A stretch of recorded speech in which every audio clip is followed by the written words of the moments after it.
Je vais vous montrer dans cette vidéo une correction possible pour le TP de réalisation d'une interface graphique de jeu d'échecs. Je commence par créer un projet Java dans lequel je vais ajouter une première classe qui va correspondre à la fenêtre principale. La superclasse est de type keyframe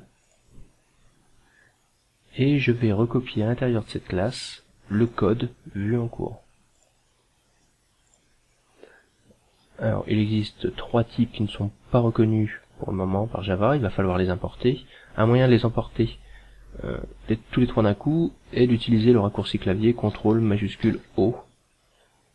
J'ai deux event queues possibles, je choisis le premier, et voilà, les horaires sont corrigés. À l'intérieur de cette classe, je vais retrouver le constructeur. Le constructeur est une fonction particulière qui porte exactement le même nom que la classe et qui n'a pas de type de retour. À l'intérieur, je peux spécifier un titre pour la fenêtre, une dimension. Dans ce TP, je veux que la fenêtre fasse 800 pixels de large sur 600 pixels de haut. Cette fenêtre ne sera pas redimensionnable par l'utilisateur. Il pourra la refermer en cliquant sur la croix en haut à droite de la fenêtre.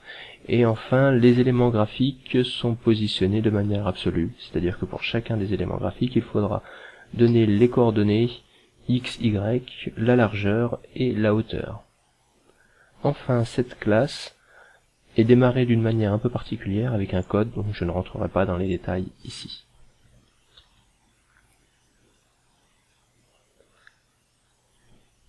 Une fois la maquette de l'interface réalisée sur le papier, je vais commencer par compléter le contenu de l'interface graphique avec les différents éléments dont je vais avoir besoin. Le premier élément de l'interface indique la couleur du joueur. Pour ça, j'ai besoin d'une zone d'affichage de texte, un glabel, que je vais appeler label couleur, et je vais afficher dans ce label le texte votre couleur. J'importe le type. Je vais définir la position et la largeur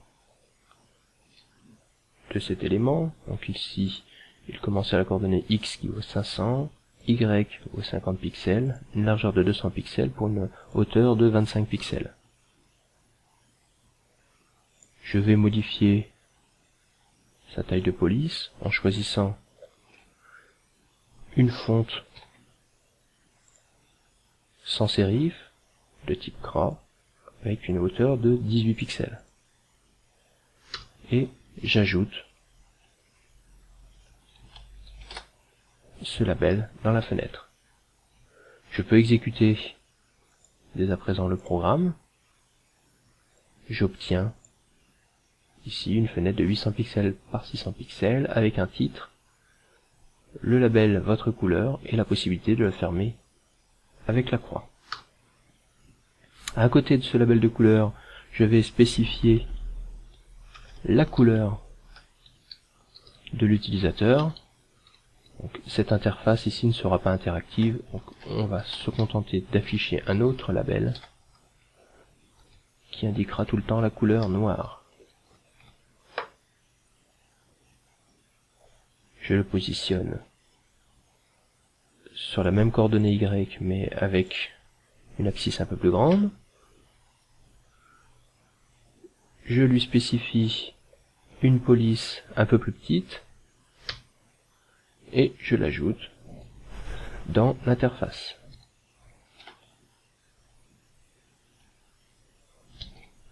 Si j'exécute le programme, je retrouve le nouveau label à côté du premier. Je vais ensuite ajouter une zone de saisie de texte afin de choisir la case de départ lors d'un mouvement d'une pièce. Pour ça, j'ai besoin du type jTextField et la variable, je vais l'appeler tf casedep. pour la case de départ.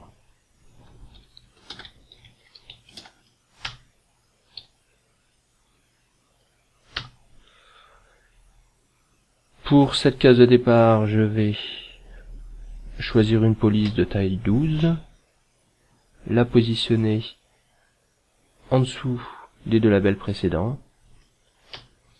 et donc l'ajouter à l'interface graphique.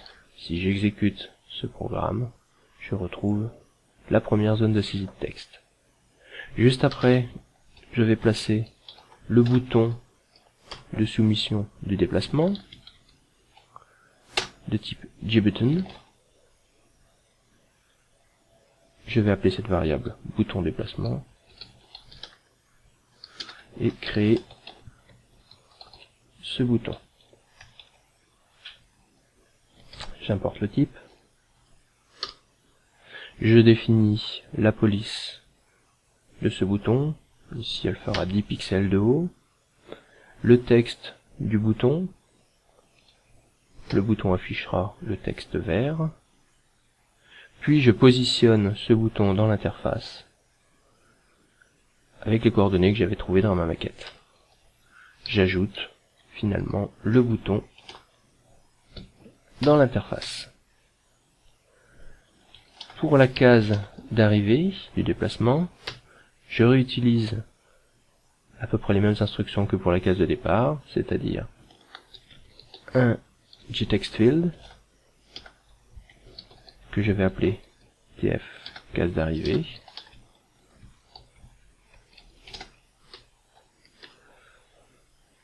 une police de 12 pixels, un positionnement à droite du bouton, et j'ajoute cette zone de saisie dans l'interface graphique. Si j'exécute le programme, voici l'état actuel de l'interface. Je vais placer une légende au-dessus de la case de départ et de la case d'arrivée. Donc pour ça j'ai besoin d'un label que je vais appeler case départ label.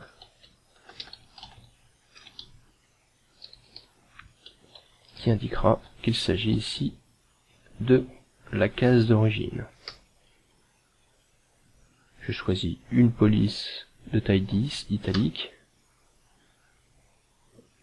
Je spécifie la position de ce label et je l'ajoute dans l'interface. Je réalise exactement la même chose pour la case de l'arrivée avec un texte qui cette fois-ci indique destination. Si j'exécute ce programme, voici le contenu de mon interface. Il ne reste plus qu'à rajouter dans cette zone l'échiquier dans lequel seront placées les pièces. Alors l'échiquier va être réalisé à l'aide d'une zone de dessin qui va correspondre avec une nouvelle classe que je vais créer, qui s'appellera échiquier. Donc, elle n'est pas connue pour l'instant par Eclipse, mais je vais tout de suite lui donner sa dimension et sa position et l'ajouter à l'interface. Échiquier n'est pas reconnu, je vais créer cette classe qui s'appellera échiquier et qui va avoir pour superclasse un JComponent.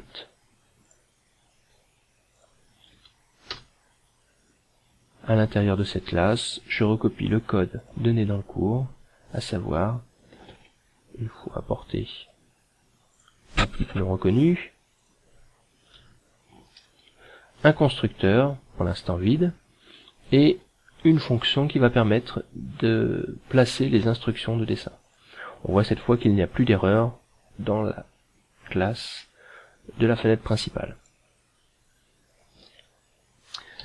Alors, commençons à remplir cette zone de dessin. Pour ça, je vais avoir besoin d'un certain nombre d'images.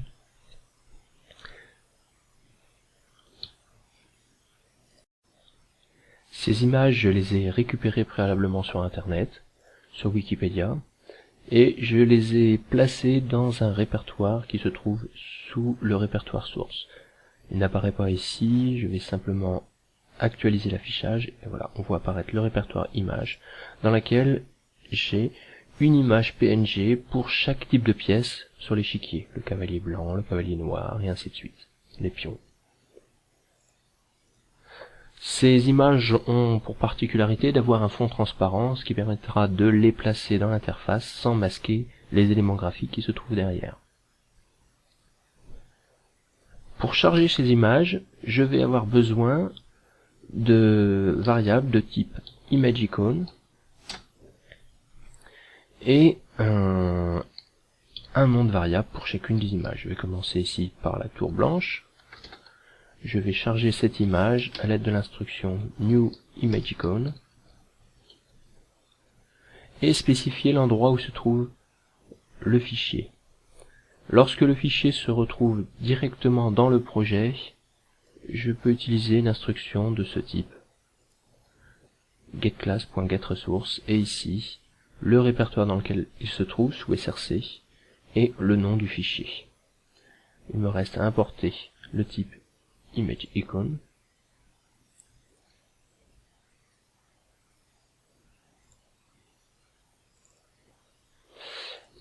et voici comme ceci, il n'y a plus d'erreur.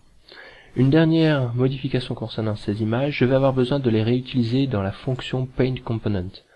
Or, si je la déclare uniquement dans le constructeur, elle ne sera pas accessible ailleurs. Je vais donc déporter la déclaration de cette ImageIcon à l'extérieur du constructeur,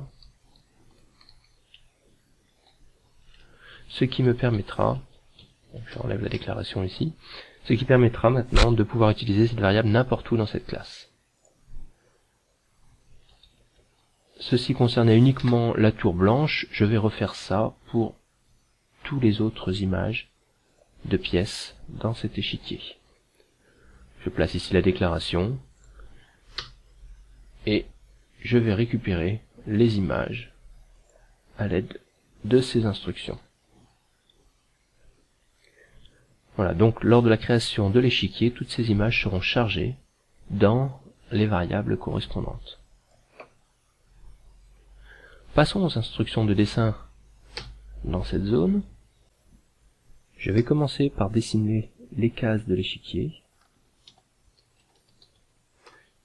qui seront des carrés, des rectangles, de dimension 50 pixels par 50 pixels. Je vais définir une variable égale à 50. Et ces cases seront alternativement foncées ou claires. Je définis une autre variable de type booléenne qui me permettra de choisir à chaque fois entre foncé ou clair.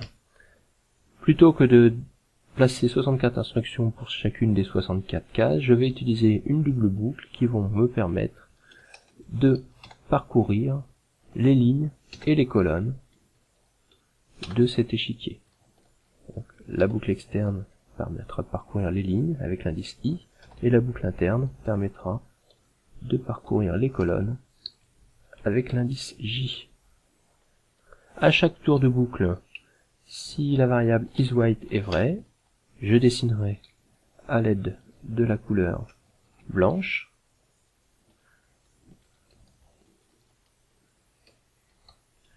sinon j'utiliserai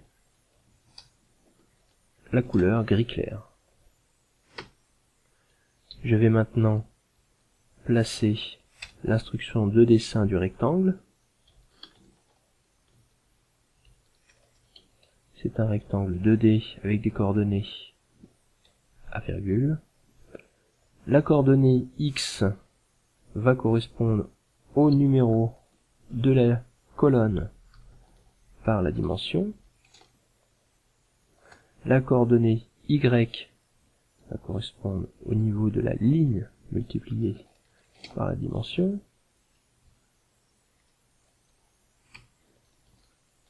la largeur et la hauteur de ce rectangle faisant case-dim. Une fois un rectangle tracé, je dois modifier la valeur de isWhite pour que le prochain rectangle soit de la couleur opposée. Et de même en passant d'une ligne à l'autre. Regardons le résultat de l'exécution du programme. Voici ce que j'obtiens. Alors, pour les questions d'esthétisme, je vais dessiner un cadre autour de cet échiquier. Ce cadre sera colorié en gris.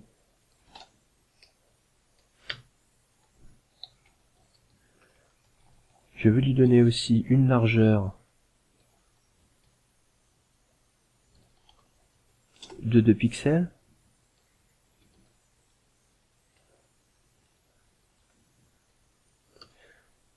Et il s'agit d'un rectangle non rempli. Je vais uniquement dessiner les bords. Un rectangle avec des coordonnées double qui va être positionné à partir de case-dim en X et en Y et qui va faire une largeur de 8 fois case-dim, une hauteur aussi de 8 fois case-dim. J'exécute le programme et j'obtiens ce résultat. Je vais aussi placer des légendes de texte pour numéroter les lignes et les colonnes. Pour ça, je vais avoir besoin d'une variable entière pour conserver le caractère courant. Je vais afficher des chiffres et des lettres pour les lignes et pour les colonnes. Je vais commencer par les chiffres avec une boucle qui va aller de 1 à 8.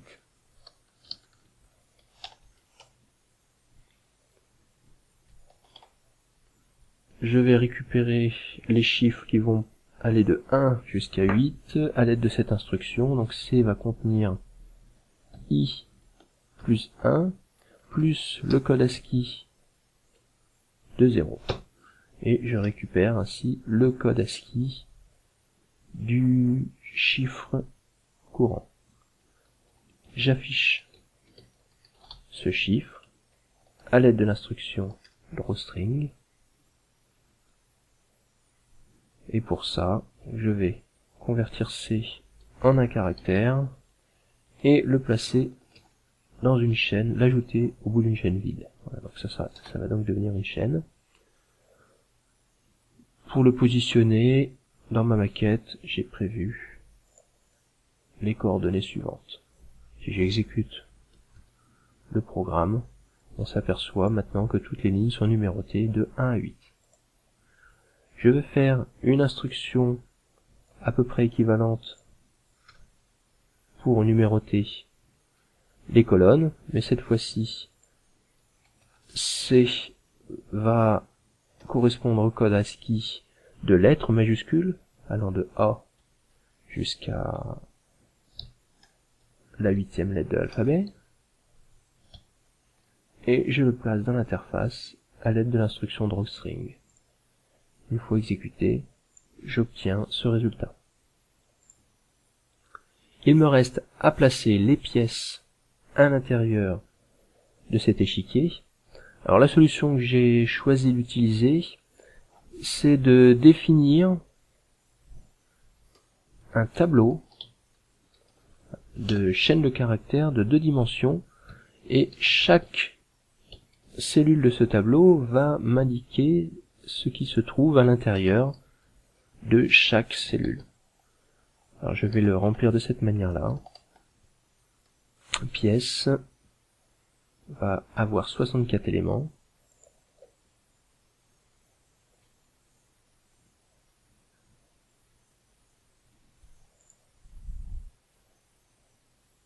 je vais même le définir directement à l'extérieur du constructeur, puisque je vais le réutiliser dans Paint Component. Et on s'aperçoit ici que j'ai 8 lignes de 8 colonnes dans lesquelles il y a des chaînes caractères du format suivant, c'est-à-dire que j'ai 2 caractères à chaque fois. Le premier me donne la couleur, N pour noir, B pour blanc, et la deuxième lettre me dit s'il s'agit d'une tour, d'un cavalier, d'un fou, d'une dame, d'un roi ou d'un pion. Les cellules remplies avec nul m'indiquent qu'il n'y a aucune image à placer. Je vais maintenant placer les pièces sur l'échiquier à l'aide des images que j'avais chargées au départ. Pour ça, je vais avoir besoin d'une double boucle pour parcourir les lignes et les colonnes du tableau que je viens de définir. La première boucle avec I, la deuxième boucle avec l'indice J.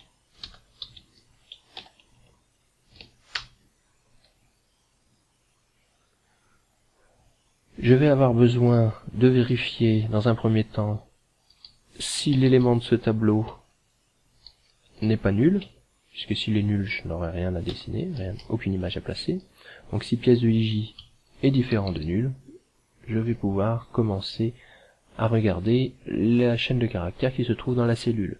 Elle est constituée de 2 caractères. Je vais commencer par regarder le premier caractère. Si ce premier caractère est égal à n, alors je récupère le premier caractère de l'instruction charate. Dans ce cas-là, c'est une pièce noire. Sinon, c'est qu'il s'agit d'une pièce blanche.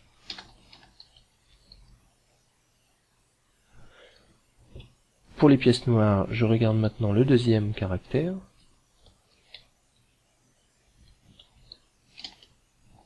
L'index 1.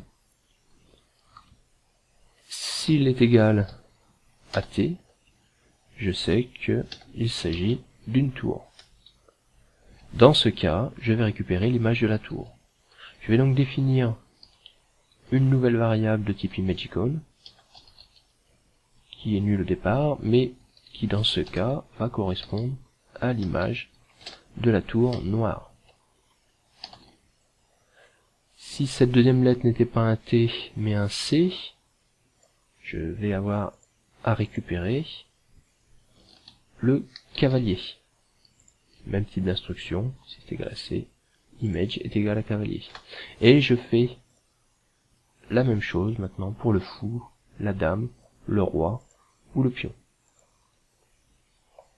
Voici des instructions qui permettent de récupérer à chaque fois la bonne image. Pour les pièces blanches, je vais avoir exactement les mêmes instructions, à la différence qu'il faudra choisir ici, charger les images blanches. Les images se retrouvent maintenant dans la variable image. Il me reste à les dessiner au bon endroit sur l'échiquier, à l'aide de la commande ImageIcon. Et pour cela, je dois spécifier les coordonnées x, y. Donc, pour le x, je récupère le numéro de la colonne fois la taille de la colonne, et pour le y, le numéro de la ligne fois la taille. J'exécute ce programme et je trouve l'échiquier final.